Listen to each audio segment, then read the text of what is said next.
Alright guys, what is up? Welcome back to Empyrion Galactic Survival with Lone Debater 7. We have basically put the finishing touches on our base, or a little water outpost, I believe is what I called it. We put 2 projectile turrets and 3 sentry guns. So the sentry guns, I've got one facing each door to protect. This one's facing out this way to kind of cover the stairs. This projectile turret is facing out across the lake if they come in that direction, and this one is facing out across the desert in case they come from that direction. I believe I've got pretty much all the angles covered. There's enough ammo in here, I mean 1500 and 1400, and that's on top of what's already in the gun, so that's pretty good. We put in ventilators as well, so now this is oxygenated and temp controlled. I might end up moving this generator. Actually, let me go ahead and do that now, because the generator ends up causing radiation to build up. Like, see, there's no radiation, but there was before. So what I'm going to do with this is I am going to move it somewhere out of the way. I might put it up here. That might be a good spot, actually. There is a window in this building, by the way. I built that so you could look out across the lake. I thought it'd be good. Nice vantage point, what have you. So there we go. Now we still have our power being generated, but the radiation shouldn't be quite as annoying, hopefully. I mean, let's just test that. Let's walk through. So, even when we're standing right here, which would be the closest block, we're not getting radiated.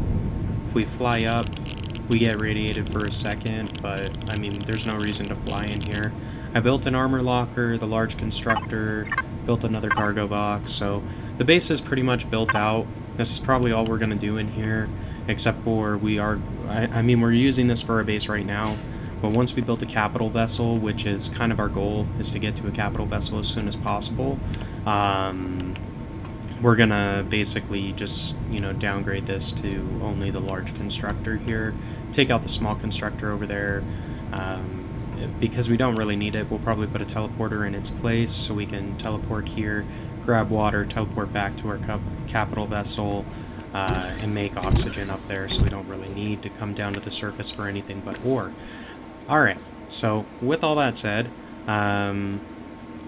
actually, I think we were mining the Promethium deposit last time, so we did gather out that whole deposit. We've got 852 left. I built about 20 packets so I could fuel this up and have a little left over. With that being said, I'm just going to plock all those in, and then I'm going to come over here, and we're going to make another, like, 30, I guess. And I think I'm going to go put in, over on this side, another, like, I don't know, maybe 10, 20. You get 2 for every one of these, so this will make 40 Promethium. So these 2 constructors output in different places. So this small one puts it into the input. So I'll have some Promethium in here, and kind of the idea would be whatever's in this box I use to power the base, and then whatever is in the other box I take with me to power all my other stuff. So I probably need to go put power in the water generator.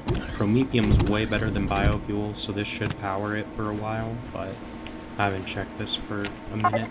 Let's see. So 20, there's no energy inside, but if we put in these Promethiums, that just gave us 2.5 hours of water. And I mean, we haven't even gone through the very first gather of water yet, as far as oxygen is concerned. So, like, if we come in here, we still have, I moved it down to the bottom, we still have 19 containers. We now have 39. We still have 4 oxygen. That's from, like, the initial 8 that I made when I first built, you know, the constructor or whatever, and the water gen. So, yeah, I mean, that's not a lot. I think I still have some tech points left. I do. Okay. So I was looking at maybe getting the O2 station for our hover vessel. That way we can upgrade the air system within our hover vehicle. That is probably worth doing. I'm not too worried about the fuel because it's going pretty good as it is. If I get the clone chamber and then medic station, that would be kind of useful, but It's not a big deal. We're gonna upgrade to a small vehicle once we hit level 7 and unlock the blueprint. So I was taking a look. I want to build this Cobalt Moon. I know I used it in the last series as well, but it's a good starting ship. It's really cheap resource-wise. Like, we've got all the resources to make this now. We just don't quite have the levels, so I'm going to use our hover vehicle to go scout around, and that's actually what I wanted to show you guys today, is we made a slight modification to our hover vessel as far as what its capabilities are. I don't know if this is a graphical bug or not. Give me 1 sec. I'm gonna go refill my oxygen first before we leave. Cool. We're all oxygened up. We've got a couple of small containers anyway. So, I mean, really what I should do is put down one of the atmosphere things, but we'll do that later. So, we put this little guy up at the front, this little dome. And what this guy is our detector. So, just like we have to hold this guy in our hand, in order for your ship to mark things, you need to have one of these detectors on there. It does cost a research point in each of the categories, so like hover vessel was 5, and you can change the texture. I just use this one because it's small and fit well. Small vehicle, it also has this detector, same kind of shape, and they now have it on the capital vessels too, I think. Let's see. Yeah, they do. So they have it on those. Do they have it on the bases? I don't remember if they did before. If they did before, they don't now. But anyway, so the way this works is if you get in, fire up your vehicle, kind of pivot around, and we push this little button, it will do our detectors. So we already discovered all of that, but there's a bunch of goodies over in this direction, and there's something over here. And this thing is fast. It can hover over water, so that is the benefit of using this over the motorbike. You can can you boost? Doesn't look like it, or at least this vehicle cannot boost. But it's way faster than the hover bike either way. It does take fuel, so that is the drawback. The hover bike is fuel free, whereas this one you need to have some sort of fuel being made, whether that's biofuel or promethium. It's kind of up to you at this stage. You probably are better off going for promethium though if you can find it, just because it has a higher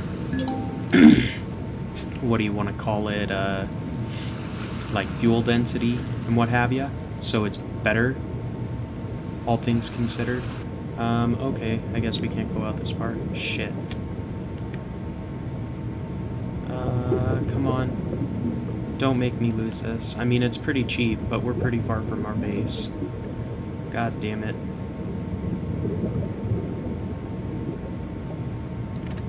Yeah, I think we just lost our hover vehicle.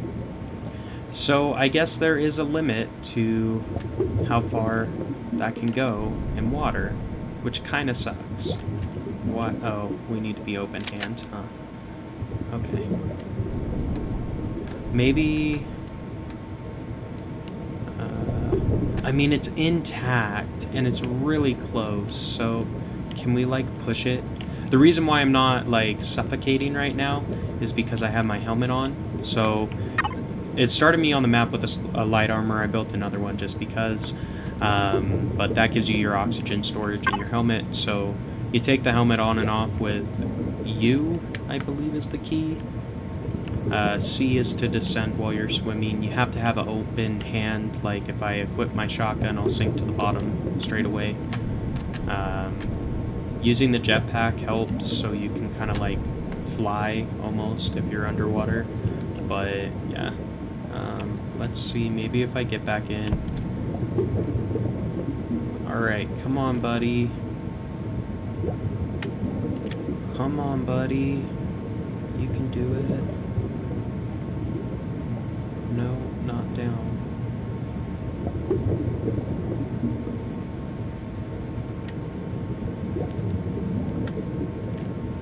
Shoot. Well, I don't know how to fix this, but that's all the time we've got today. Like, comment, subscribe as always, and until next time, this has been Lone Debater 7. See ya.